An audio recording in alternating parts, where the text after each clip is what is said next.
You see snow all over again. Welcome to winter. We enjoyed spring. It's all over now. Let's talk about the downtown hospital. There is been a lot of activity when it comes to property acquisition, and we have other questions as well. In studios, Bob Schofield and also Dr. Mark Warfel. Gentlemen, good morning. Thanks for coming in. Good morning. Thanks for having us again. You made it down the arterial. I didn't. Oh, I made it down just fine. Thanks. Okay. Yeah, I didn't. Just checking to see how things are going down there. Things are good? They're good. Moving well. What do we know this morning on the deals for property? It looks like there might be an eminent domain issue with some of these property owners, but on the other side, it looks like you've been able to cut some deals. Well, we've made a number of options, as you know, to the property owners. Excuse me. As of this morning, 8 of them have accepted. Okay. And there's 19 that are in the process of finalizing either the purchase price or the relocation amounts or details within the contract, which leaves just 8 properties that are unknown. All right. Of those 8, 3 have said that they will not sell. The others, quite frankly, haven't really responded at all. So you don't know. We don't know. So we put them in the 8 because we can't say that we're actively negotiating with them. How is and you guys aren't willing at this point to say which 8 property owners? That's not something we're going to talk about? Probably not. Okay, just checking. I have to ask. Well, we have a confidentiality clause for the property owner's sake in the agreement. Understood. Okay. So I wouldn't want to violate that. Absolutely. How does it work? Do you have any knowledge of this? Do you end up, like, for instance, let's look to the village of Herkimer and Herkimer County. There was an eminent domain issue going on there that ultimately resulted in avoiding the court proceeding, although they were in court for years over the jail down in Herkimer County. Herkimer County had offered several times a pretty decent deal to the village of Herkimer, and that is, of course, is debatable.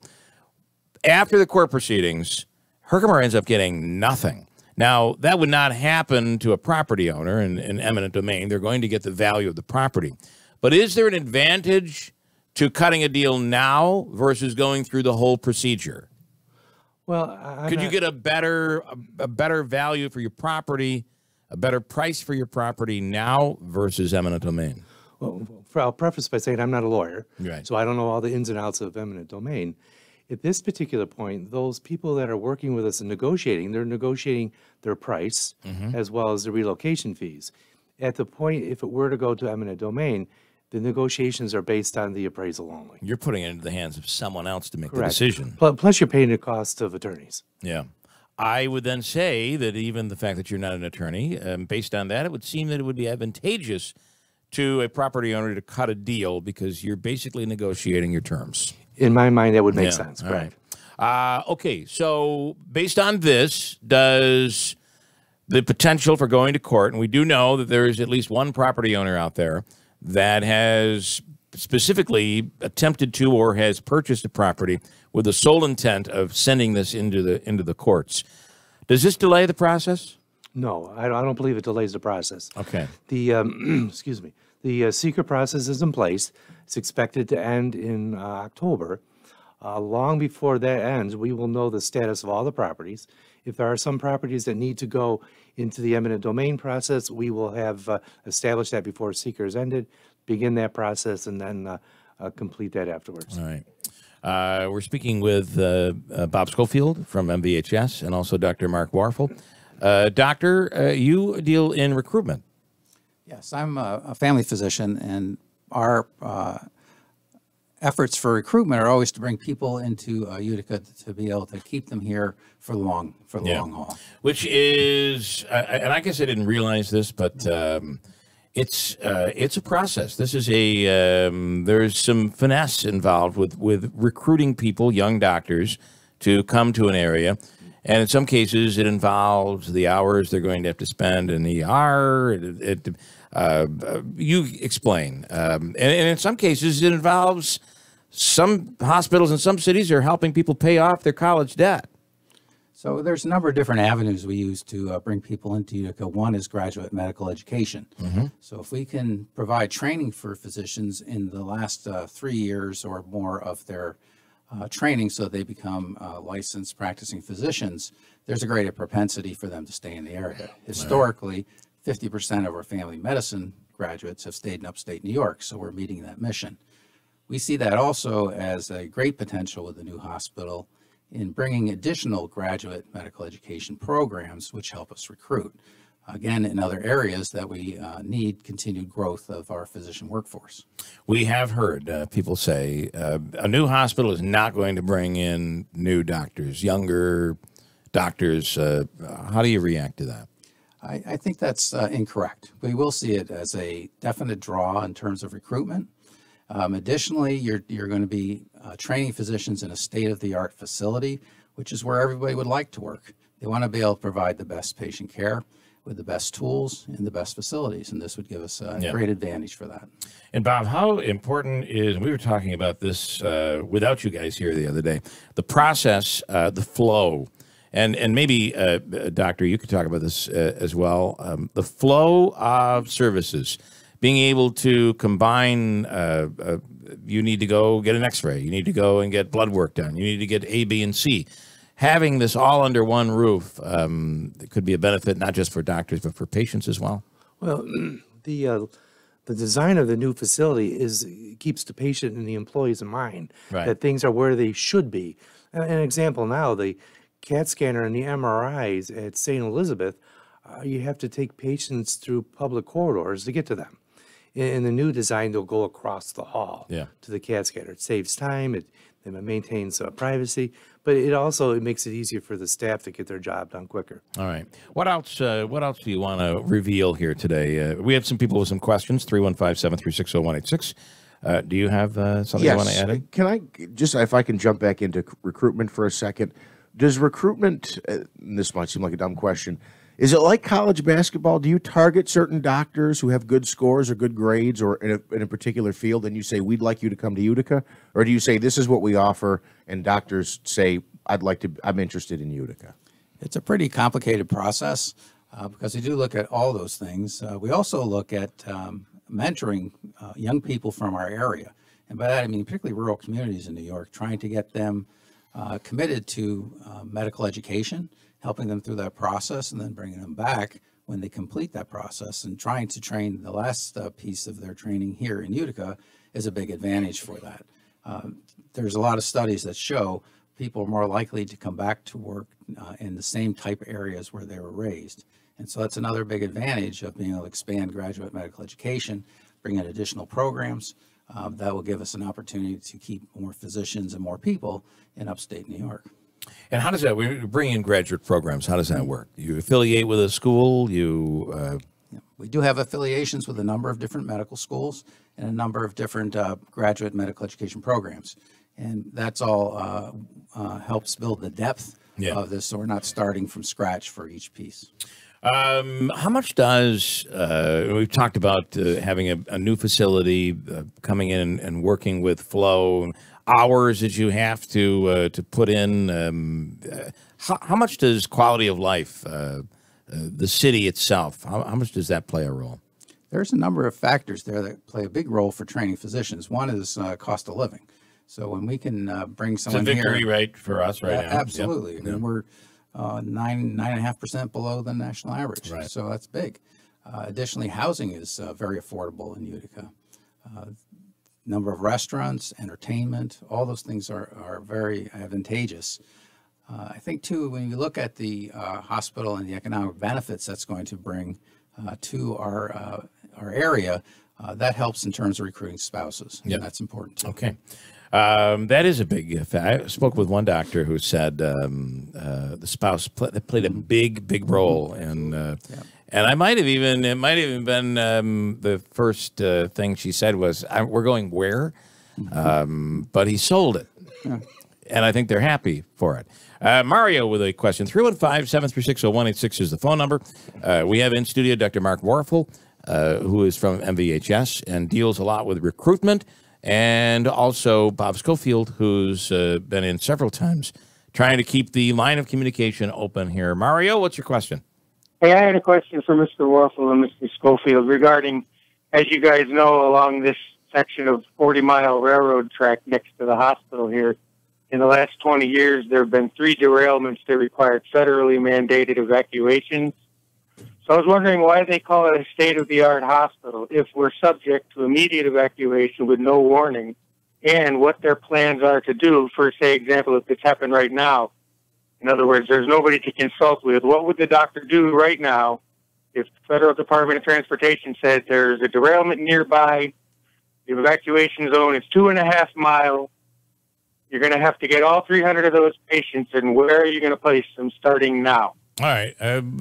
This is an issue that's been brought up. So how do you answer that? Well, you know, this has come up in the past. I'm not aware of the 3 derailments. I'm not aware of the 3. I don't know where that comes from, Mario, but that aside, yeah. We run the risk in any business, in hospital location, any place, that some tragedy can occur.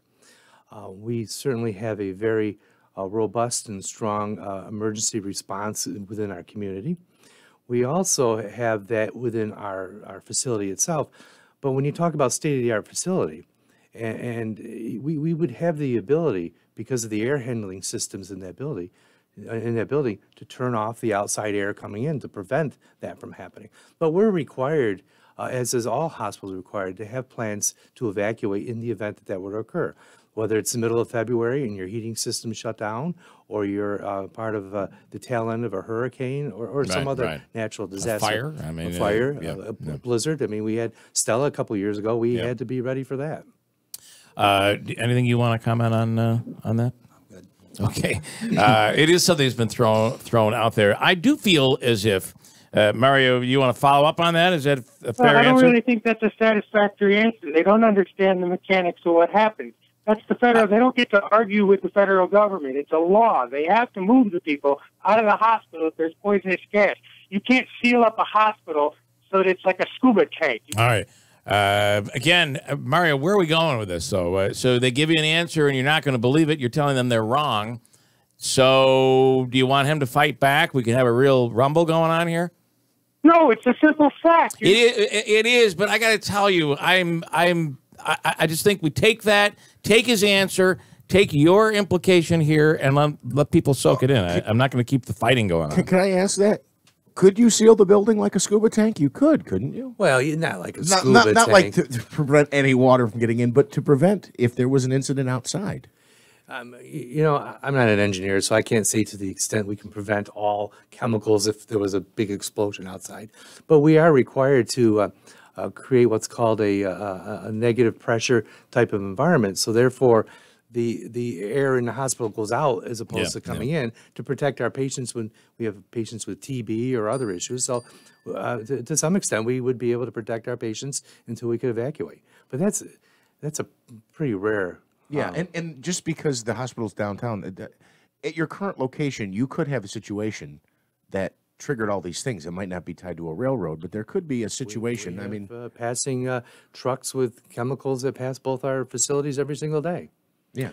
Yeah, I think we're getting into the weeds just a little bit. What else? What else do you want people to know here today? That basically we're moving forward. Things are moving forward. We're moving forward. We're pretty excited with the design plans that are happening with the physicians and staff. We anticipate the entire hospital design to be completed by May, which allows us to complete construction documents and get them to the State Health Department for final approval. So at the time when seeker is completed, construction documents are done, properties will be acquired by the end of the year, first quarter of 19, and then stick that shovel in the ground, hopefully mid-2019. Keith with a question. Keith, you're on with Dr. Mark Warfel and with Bob Schofield, MVHS. Go ahead. Hey, guys. Good morning. Good morning. Question. We have facilities that each have their own specialty, like heart hospital, and then there's the stroke hospital. Will this hospital have a specialty in it? This will be everything, right? Right. Combined. There is a misconception out there that when we open up the new facility, we start from scratch with what we have in there. Quite frankly, we're moving everything that we currently have. So we're the local trauma facility that will go, the stroke program will go, the heart program will go, behavioral health services will be there. We'll have dialysis in the building, cancer services will be there. So all the services that we currently provide for our patients in the community will be in the new facility. One thing that will be removed is the question, and we've had the stroke people in here saying, you have to know this in advance. Remember this. When you're in the ambulance, tell them to take you to, and I don't remember which hospital it is. St. Luke's. St. Luke's handles strokes. You won't have to make that decision after after this is done. Patients won't have to. EMS won't have to, even though the EMS is very aware of where to take patients. Sure. But it's a one location now. Got it. Donna says St. Elizabeth is only 2 blocks from a railroad track that they still use. So you're telling me that they should move St. Elizabeth's because if there's a derailment up at the tracks on Genesee Street, we would need to evacuate St. E's. Again, the evacuation argument, does it concern, back to this, does it concern you? No, it doesn't concern us. If it did, we wouldn't be building a hospital next to railroad tracks. The part of the seeker process looks at all the potential environmental impacts, not only of the hospital onto the community, but the community towards the hospital. So that will be thoroughly vetted. There was one other issue that I thought was really big, and that is that it was decided a few weeks back, maybe it was a month ago, maybe a little longer than that, that once a deal is cut with the property owners, if there were toxins in the ground or contaminants of some sort, that would not fall back on the property owner. That was a really big step. That's correct. We had, it was about 6 weeks ago, announced 2 initiatives. One, assistance with relocation. So we've added another $1 million to the project to do so. But secondly, written into the options with the property owners indicates that if any environmental remediation is required on the property, and it was determined that that issue was caused by previous owners and not by the current owner, that the current owner would have no ramifications on them from a price perspective. I have 2 more quick questions on the phones. Lines are all lit up. I only have so much time. Tom in New Hartford, quickly hit your question. Once the new hospital is built, what are they going to do with St. Elizabeth's, Faxton, and St. Luke's campus? Where do we stand on that? The 3 hospitals that we currently, 2 hospitals in Faxton, will all be evaluated for sale. One of them will remain in the system for our use.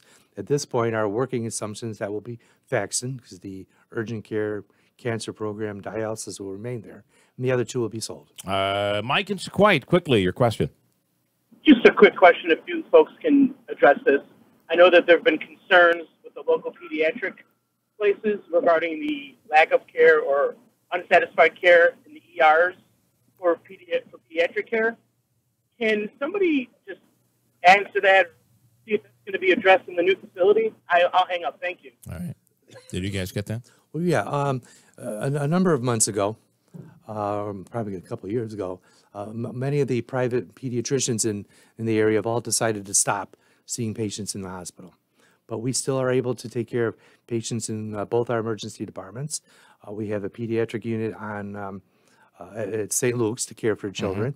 We're able to take care of surgical children at St. Elizabeth as well. The family medicine residency program that Dr. Warfel oversees takes care of children, and we will have the ability to do so in a new facility as well. And didn't that have to do with, there's a lot of talk about how, had to do with a lot of ER hours, right?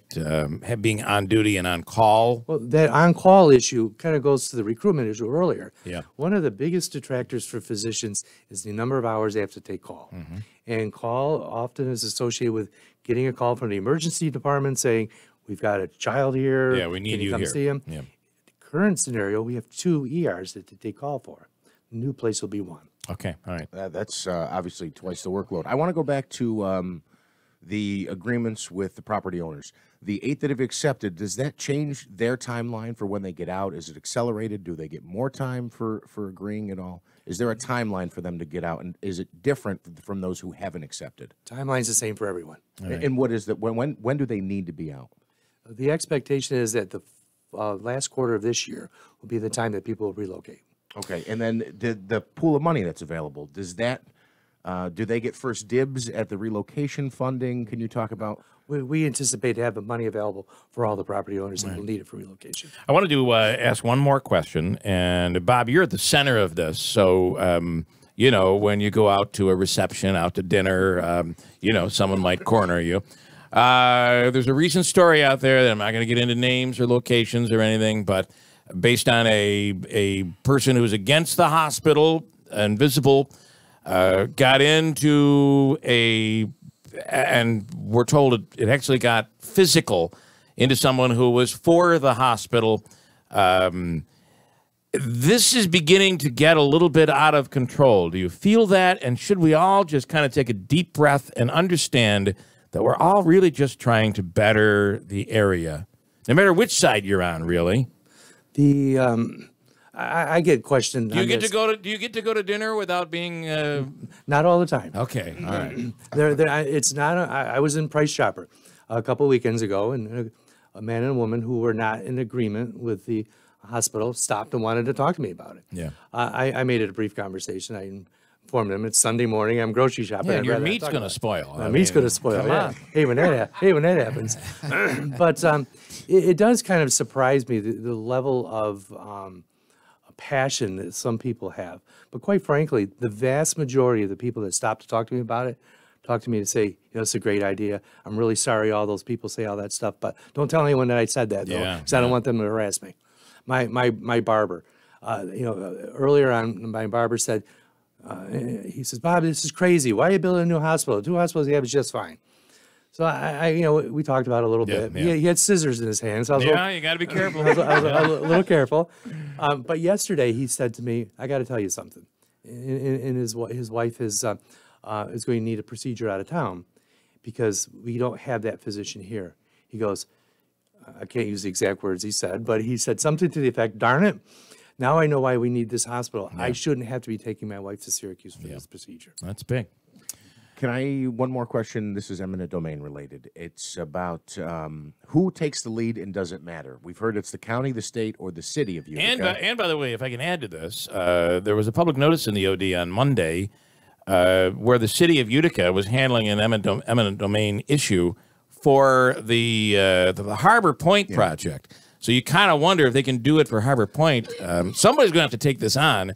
And will it be the city of Utica? Well, there are 3 agencies that are eligible. Yeah. The New York State Dormitory Authority, the city of Utica, and the county. So does it matter to you who does it? Does it impact any part of the process? Do you have a preference on who takes the lead? We do not have a preference. Okay. But you would prefer someone steps forward. Well, someone's going to need to step forward. They're going to need to step forward. I thought I'd just make that, set that in concrete. Somebody's going to have to do this. So. Correct. Nobody wants to. It's not easy, but somebody has to do it. The not wanting to really isn't because they don't want to support the project. I agree with it. It's just that coming forward is this fraught with all that criticism that comes along with it. And well, we have people being escorted out of fundraisers because of altercations. It's time for us to take a deep breath and realize that we are all just in this together, trying to make this a better place for this community. The comment I made earlier on is that eventually, everyone in this room, all the detractors, all the supporters, are eventually going to need healthcare services in this community. And we're here just to make sure that it's the best possible service we can provide. Doctor, I thought you did a nice job of avoiding the questions you didn't want to talk about. Nice job. Very well done. That's why I'm here. Bob, you were there to take those over. So, gentlemen, thank you so much. We appreciate it. We'll do this again, all right? Thank you.